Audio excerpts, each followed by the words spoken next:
Talking about the third gender in India is still a taboo. There has been a continued lack of acceptance and disputes against this gender in the past as well as in the present.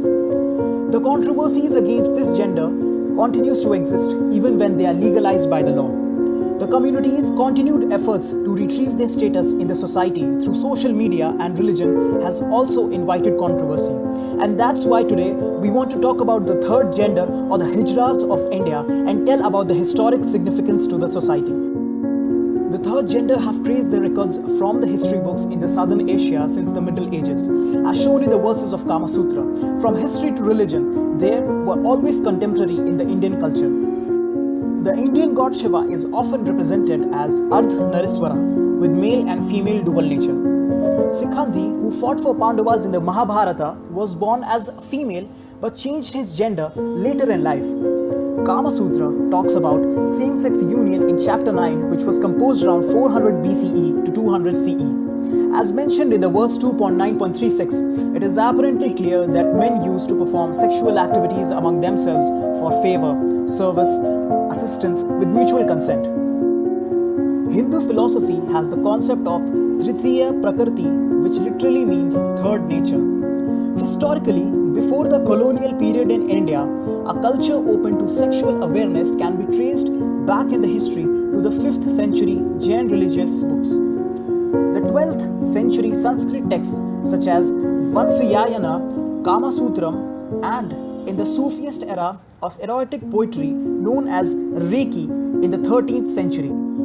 Apart from the Hindu culture, the Mughal dynasty, which was ruled over most of India from the 16th to the 18th century, the third gender community were often emasculated and became trusted guardians, especially in the reign of Babur, who himself, as said in Babarnama, have loved men. During that period, some among that community also held prominent positions such as administrators, political and legal advisors, and generals as well.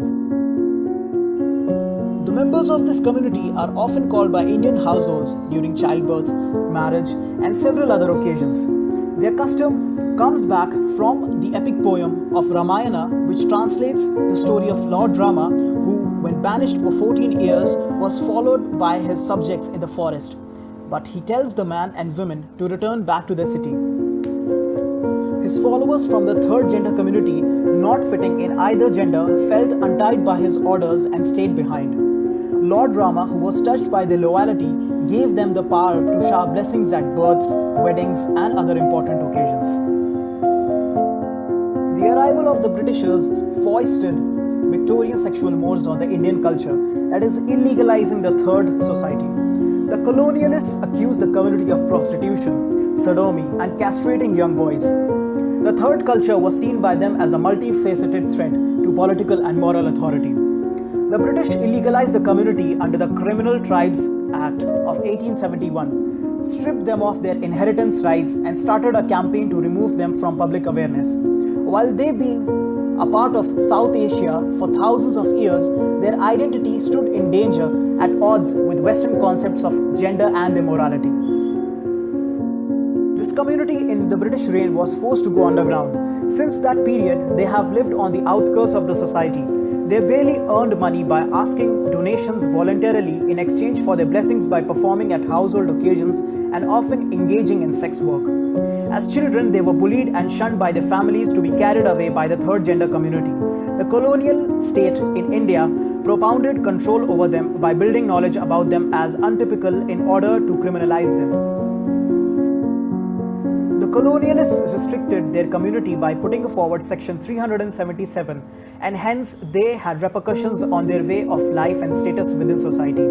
As the Britishers ruled the country for about 200 years, such policing norms stigmatized the society and community with lasting effects among the whole society that can be seen in contemporary India too.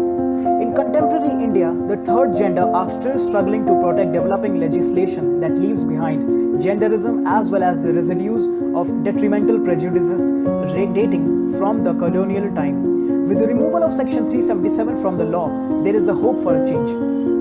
Thank you for listening to us. Subscribe to our channel, go through and download our app on